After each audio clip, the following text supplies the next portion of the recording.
Bismillahirrahmanirrahim. Assalamualaikum warahmatullahi wabarakatuh. Alhamdulillah, wassalatu wassalamu ala rasulillah wa ala alihi wa sahbihi wa mawala. Kaum muslimin rahimani wa rahimakumullah. Al-Quran adalah sebaik-baik kitab yang diturunkan kepada sebaik-baik rasul, yaitu Nabi kita Muhammad sallallahu alaihi wasallam, melalui sebaik-baik malaikat, yaitu malaikat Jibril alaihissalam. Diturunkan di malam yang terbaik, yaitu malam Lailatul Qadar, di tempat yang terbaik, yaitu kota Mekah dan Madinah, untuk umat yang terbaik, yaitu umat Nabi Muhammad sallallahu alaihi wasallam. Kuntum khaira ummatin ukhrijat linnas. Kalian adalah sebaik-baik manusia yang Allah keluarkan untuk hidup di atas permukaan bumi. Para jemaah sekalian, sebagian manusia ada yang dia pergi sana, pergi ke berbagai tempat untuk mencari berkah. Ada yang pergi ke pohon tertentu, ada yang pergi ke gua tertentu. Ketika ditanya apa alasannya, untuk mencari berkah katanya. Namun dia lupa bahwasanya di rumahnya itu ada berkah yang namanya Al-Qur'anul Karim. Bahkan terkadang sebagian apa yang mereka lakukan itu terkandung unsur kesyirikan.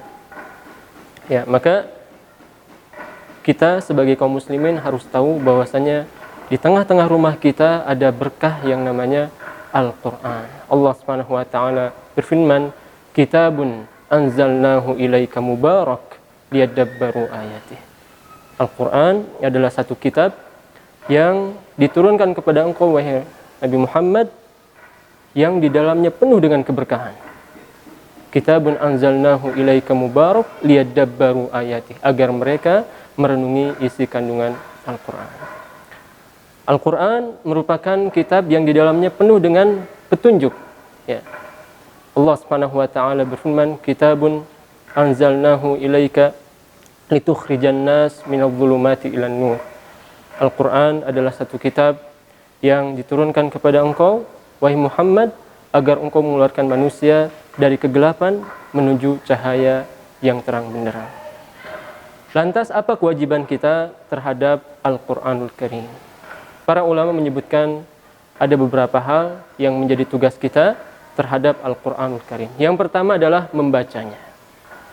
Karena Nabi SAW bersabda, "Iqra'ul Qur'an fa innahu ya'ti yaumal qiyamah syafi'an li ashabi."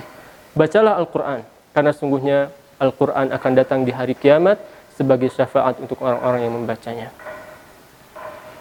Yang kedua, yaitu kita mentadaburi, merenungi isi kandungan Al-Qur'an. Karena Allah Subhanahu wa taala berfirman mencela orang-orang yang tidak mau merenungi Al-Qur'an. Afala yatadabbaruna Al-Qur'an am 'ala qulubin aqfaluha. Tidakkah mereka merenungi Al-Qur'an, mentadaburi Al-Qur'an, ataukah hati mereka sudah tertutup? Kemudian yang ketiga, yaitu hendaknya kita berusaha untuk mengamalkan isi kandungan Al-Qur'an. Nabi SAW bersabda, "Wal Qur'anu hujjatun laka aw 'alaik." Al-Qur'an itu akan menjadi pembelamu atau bahkan menjadi bumerang bagimu. Maka kalau kita ingin dibela oleh Al-Qur'an nanti di hari kiamat, maka hendaknya kita mengamalkan Al-Qur'anul Karim. Dan Allah Subhanahu wa taala juga menjelaskan, "Matsalul ladzina humilut taurata tsumma lam yahmiluha kamatsalil himari yahmilu asfara." Permisalan orang-orang yang mereka diberikan kitab, yaitu Taurat, dan tidak mengamalkan isi kandungannya, permisalan keledai yang membawa buku-buku tebal. Tidak ada manfaatnya. Kemudian setelah kita membaca, kemudian merenungi dan mengamalkan Al-Quran, hendaknya juga kita berusaha untuk mengajarkannya Al-Quran atau mengajarkan Al-Quran kepada orang lain. Karena Nabi SAW bersabda, "Khairukum man ta'allamal Qur'ana wa 'allamah." Sebaik-baik kalian adalah orang yang mempelajari Al-Quran dan mengajarkannya kepada orang lain. Namun ini semua tidaklah bermanfaat kalaulah seorang tidak memiliki keimanan kepada Al-Quran. Ya, orang-orang orientalis barat itu mereka lebih paham terhadap Al-Quran dari sebagian kaum muslimin. Mereka lebih tahu tentang tafsiran Al-Quran dari sebagian kaum muslimin. Namun hal itu tidak akan bermanfaat bagi mereka karena mereka tidak memiliki keimanan terhadap Al-Quran.